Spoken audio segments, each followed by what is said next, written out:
prayers and patience. This is not a war against Hamas. This is ethnic cleansing against Palestinian people. It is a genocide by an apartheid state that pushes Palestinians off their land, murders Palestinian children, and creates a constant state of brutality and terror for Palestinians over the past 75 years with the support of the U.S. government. Because for the U.S., Israel is an essential military, economic, and political foothold in the Middle East to promote U.S. capitalist, imperialist interests. This is not a religious conflict, and it is not complicated. And as people in the U.S., this is our business. Israel is funded by the U.S. Just last year, under President Biden, the U.S. spent $3.3 billion in support of Israel, with 99% of that going to the genocidal Zionist military. And as we speak, Biden is in Israel on a visit to the racist Zionist government. He is supporting the ethnic cleansing of Palestinians and shaking hands with Zionist government officials who call Palestinians human animals. And Democrats and Republicans are attacking the right to protest for Palestinian liberation. Kathy Hochul tweeted against the Palestinian protest. Even AOC spoke against the same protest. And Eric Adams is inventing lies to paint our movement as anti-Semitic, which it is not. Woo! A Zionist Republican councilwoman brought a gun to Brooklyn College with no other purpose than harassing and terrifying Palestinian students and activists. This anti-Palestinian Islamophobic rhetoric coming from Israel, as well as from the Democrats and Republicans, led to the brutal murder of Wadea Al-Fayoume, a 6-year-old Palestinian American stabbed to death in Illinois. His murder is on the hands of Democrats and Republicans who sow Islamophobic hate and anti-Palestinian hate. That hate builds to support the U.S. war machine that functions in Israel and in the Middle East and in Latin America and all over the world in service of U.S. capitalist interests. Janet Yellen said yesterday, we can certainly fund 2 wars, continue the proxy war in Ukraine, and send more funds to Israel. For these capitalist politicians, whether Democrat or Republican, there is money for Zionism, there is money for a racist border wall between the U.S. and Mexico, but no money to end student debt, no money for adjuncts like me struggling to make ends meet, and no money for a fully funded free CUNY. And on that note, we got to talk about the CUNY administration. The CUNY administration across the board have issued statements erasing Palestine and Palestinians and only expressing solidarity with Israeli lives lost. But Palestinians will not be erased from CUNY. Palestinian students are at the forefront of organizing actions all over the country and all over CUNY. And as an adjunct, I'm so excited and proud of my students who are protesting and saying loudly and clearly, from the river to the sea, Palestine will be free. From the river to the sea, Palestine will be free. While the CUNY administration wishes to blur the lines, we have to say clearly, anti-Zionism is not anti-Semitism. And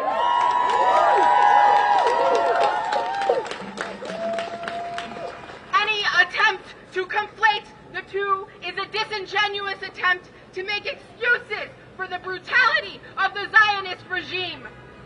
But yes, anti-Semitism is real. But it's coming from the white supremacists that attack trans youth, who are against abortion, who attack Black Lives Matter, and who perpetuate Islamophobia. And so we have to say clearly, as we have said at every single protest, Judaism yes, Zionism no. Judaism yes, Zionism no. Judaism yes, Zionism no. We stand with Jewish activists engaging in direct action right now, holding signs that say, not in our name.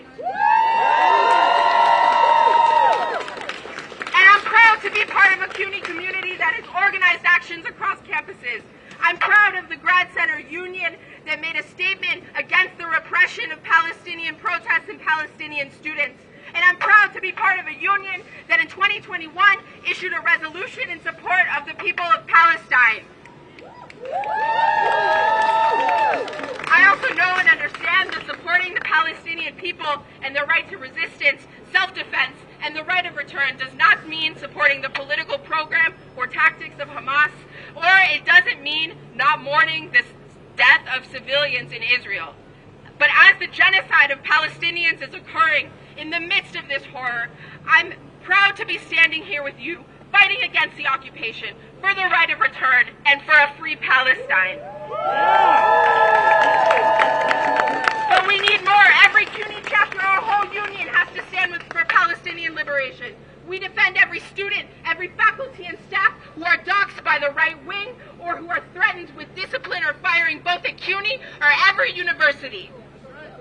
And following the lead of labor unions in Palestine, we must mobilize our union and other unions. Palestinian unions have issued a statement saying this urgent genocidal situation can only be prevented by a mass increase of global solidarity with the people of Palestine that can restrain the Israeli war machine.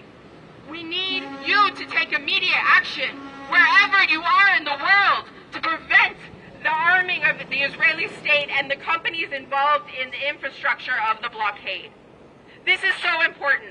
We're seeing a new labor movement emerge, an amazing UAW strike against the big three car makers, Starbucks unionization, dozens of strikes.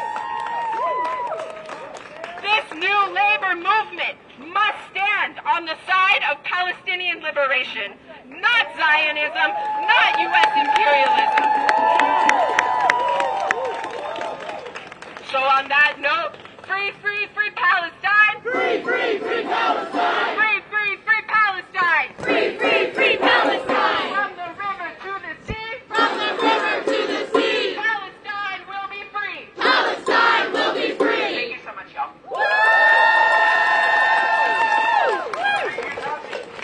What is your name? We've got a lot of friends and comrades What's your from the name? media today. Tatiana Cosarelli. How you guys going? Thank you. Let's Would talk you about do the an influence image of of the the far-right media on CUNY policy for a second.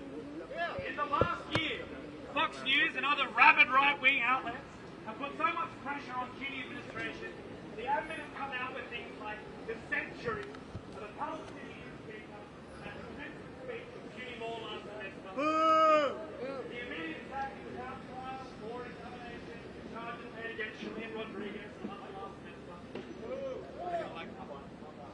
And also, before that, the government attacks on Nadine Kusmani for her pro-Palestinian activism. CUNY is capitulating to the far right whenever it pushes them. We are being held ransom to the agenda of the far right. We are being held ransom to the agenda of the media oligarchs. CUNY does not put up a fight in the favour and in the name of its students whenever the reactionaries come after us. And to that we say, shame. Shame! Protect your students, protect your work. We are CUNY. We are CUNY! We are CUNY! We are CUNY! Thank you so much. All right.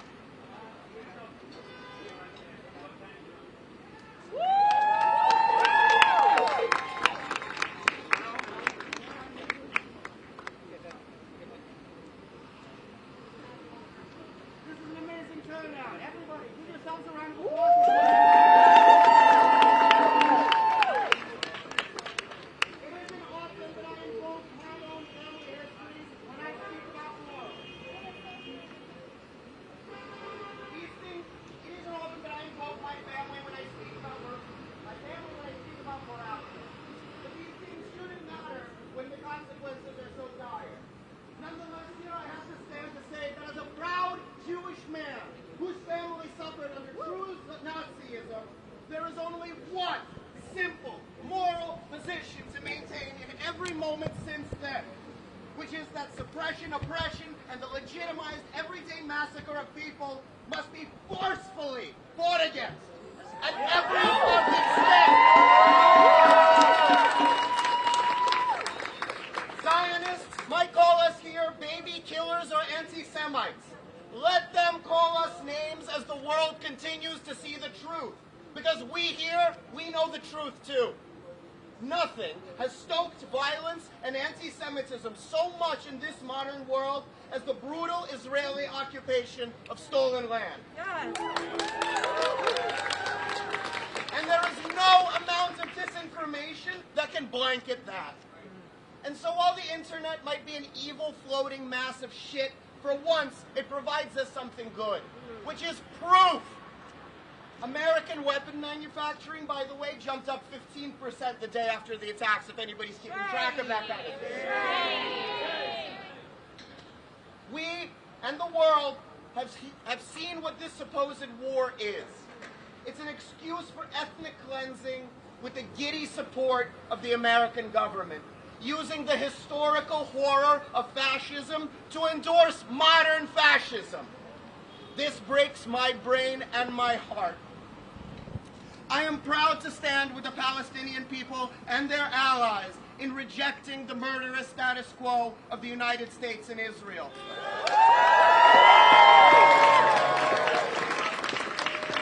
And I loudly call on all my Jewish friends to do the difficult thing of breaking the networks with their Zionist friends, co-workers, employers. And we as students at CUNY, we have to live what we do in the classroom, and that starts here. So I'll just say that if the issue of our moment is morality, we must then maintain moral consistency. And that means unabashed support of Palestine and the liberation of its people. Yes! The history of the Jewish and not the Zionist tradition demands this and nothing less. Thank you so much to everyone.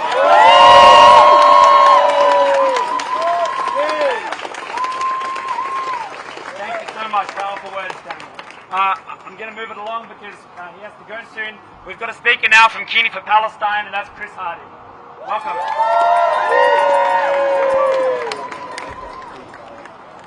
Hi, everyone hear me? Yes. First of all, well done for being here today. This is amazing. This is a great turnout. It's lovely to see so many faces. So many people. Okay. This kind of suits what I'm going to talk about. I'm tired. Is anyone else here tired? Yes. Anyone else here tired of the lies, bullshit, the so-called leaders of the world, democracy are skating, doing bullshit, the lies they're parting, they're doing about what's going on in Palestine. I'm also tired of the people who are supposedly running it and their lack of support, the absolute silence on anything to do with Palestinians and Palestine. Definitely silence. Absolutely definitely. So I'm energized to see so many people here today out for the cause. Those brothers and sisters out there fighting what we all know is right. This leadership, CUNY leadership, and these so-called leaders of our state do not represent us. On the street, people here, they represent us, what we're trying to do.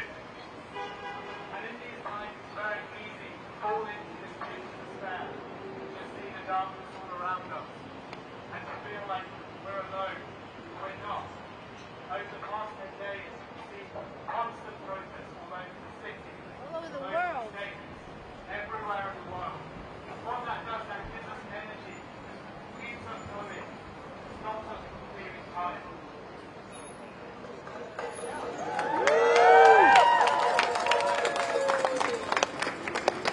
What I want to do quickly is talk about what's been going on in Palestine, but specifically the West Bank. It's worrying times, very worrying times in the West Bank. Understandably, there's a lot of reporting, but lots of things that are happening in the West Bank that are not being reported. And what we need to be doing, we need to be talking, we need to be elevating this communication so that everyone is hearing us, all Palestinians throughout the West Bank and throughout the world. So, since the 7th of October, 750 people have been arrested in the West Bank, 64 people murdered, and 1,250 people injured. And just since I started writing this speech, we have seen 2 young boys murdered near Ramallah.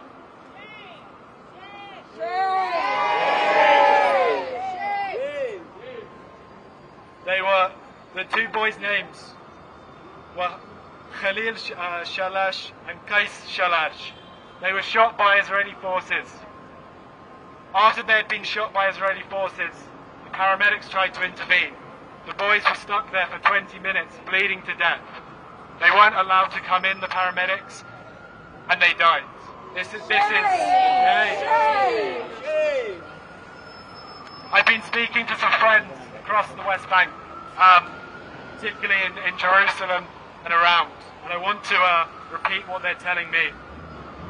One friend said, "We're worried about each other, especially my sisters in Jerusalem and brother who work in Jerusalem.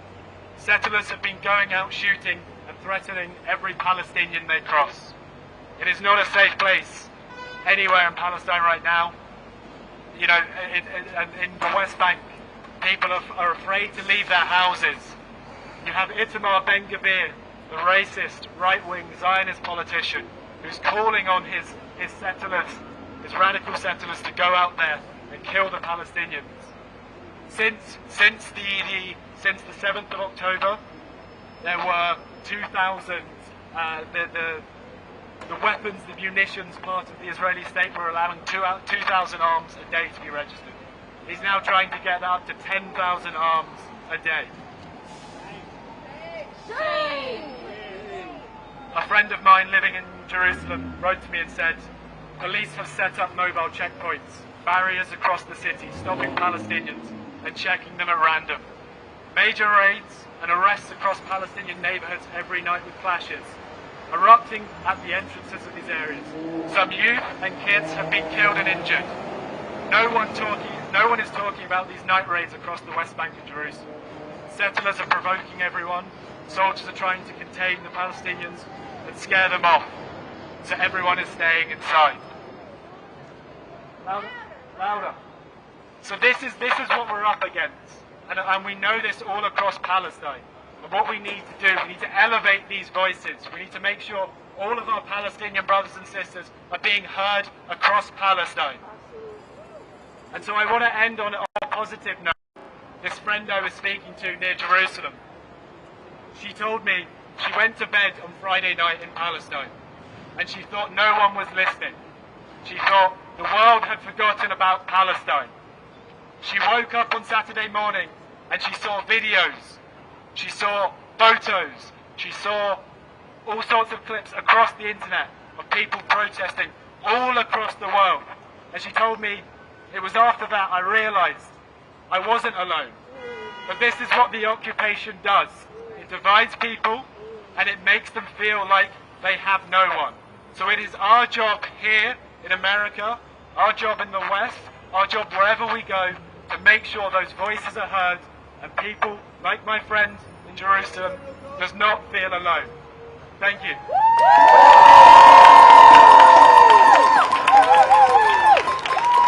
Thank you, Chris. Thank you, CUNY for Palestine. On the note that Chris just left on, I want to ask if there are any Palestinian brothers, sisters, siblings that would like to come up and say a few words. This is a completely safe space. Don't pay attention to the people, to the cameras. We're here to support you. If anybody does, the floor is open for you. So please feel free to come forward. Well, okay. Before, in the interim there, I'd also like to invite up Thea Hastings. I don't know where Thea is. Who's going to read? Fantastic, thank you. Following on from Chris's reportage of what's going on the ground over in Palestine, Thea's going to read some testimonials from people that are in Gaza right now, so we can actually get a sense of what's going on the ground.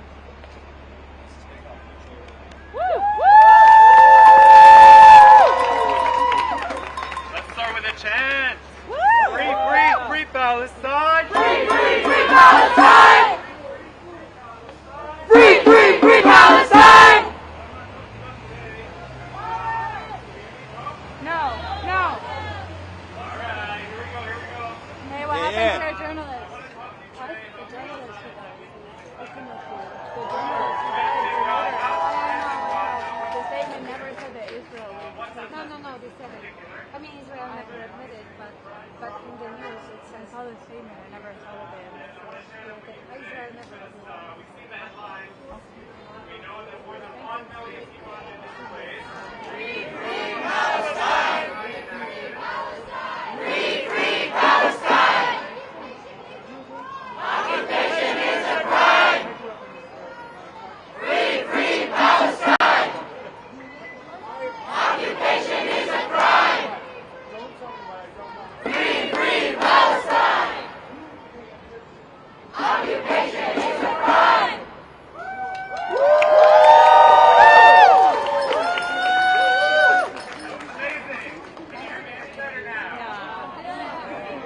Hold it up. Closer to your All right, here we go. Any better? Yeah. Show me your side. So, notes from Gaza. We've heard about the 1 million people in this place. We know that there's a genocide happening before our eyes. We heard about yesterday in the hospital. We heard about the Gaza crossing. The only one that's open because Israel's closed the other 6 crossings. The only one that's open, but Israel bought that too. Even though it's open, the only people that can sponsor are those that have other passports. Palestinians don't have passports, right? Anyways, we are going to hear from some Gazans right now.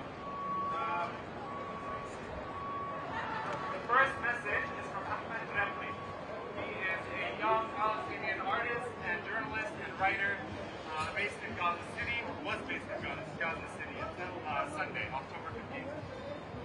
I'm just going to read you a little bit. Hello, I hope you're all well. Dear God, I pray for the end of this situation. Really, we are exhausted. We can't bear anymore. The shops in Gaza have nothing left. Even if you have money, there's nothing left to buy, especially the basics, the necessities. Everyone is cutting back what they eat to the minimum. And also, people are not eating and drinking because they don't want to have to go to the toilet. Listen, cutting electricity and the internet is easier than cutting water, so they cut off the water.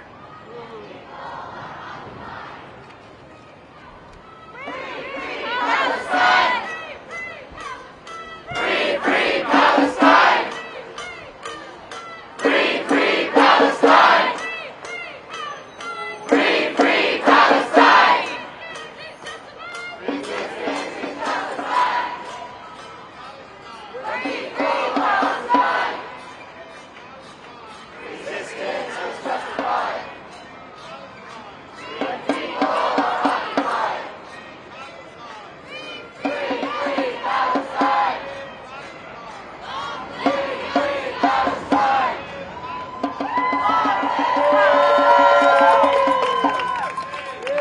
Alright, we're going to turn to this side of the audience. That side is involved in some chanting, which we're about to take up from here too. Inshallah. Let me try it. From the river to the sea. From the river to the sea! From the river to the sea. Palestine will be free! Palestine will be free. Palestine will be free! From the river to the sea. From the river to the sea! Palestine will be free. Palestine will be free! From the river to the sea! Palestine We'll be free! Word.